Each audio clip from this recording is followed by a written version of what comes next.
అంటే నువ్వు యుద్ధానికి వెళ్ళినప్పుడు ప్రార్థన చేయి. నేను యుద్ధం చేస్తాను పాస్టర్ గారండి, నేను సైన్యంలో ఉన్నానా? లేదు. మనం ప్రతి దినము పోరాటంలోనే ఉన్నాం. ఏ పోరాటం చేస్తున్నాం? నీ శరీరముతో నువ్వు పోరాటం చేయాలి. నీ శరీరంలో పాపపు నియమం ఉంది. ఆ శరీరంలో పాపపు నియమము ఏం చేస్తుందో చెప్పంటారా? పాపము చేయడానికి నేను లాగుతానండి. ఆ పాపాన్ని జయించాలి అంటే నీ శక్తి నా శక్తి సరిపోదు.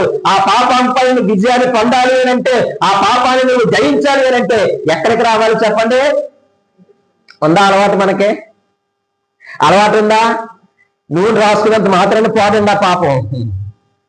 ఎక్కడో ప్రార్థనలు నమ్ముతున్నారని తెచ్చుకొని బొట్టెట్టుకున్నంత మాత్రాన పాపం పోదండి.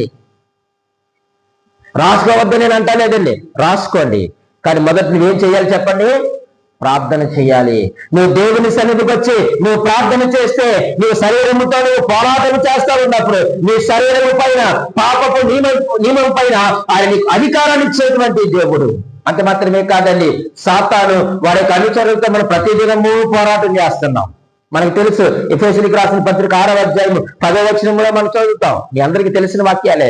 మనం ప్రతిరోజు సాతానుతో మనం పోరాటం చేస్తా ఉన్నాం, యుద్ధము చేస్తా ఉన్నాం. అంత మాత్రమే కాదు, లోకముతో మనం పోరాటం చేస్తున్నాం. మొదటిది శరీరముతో పోరాటం,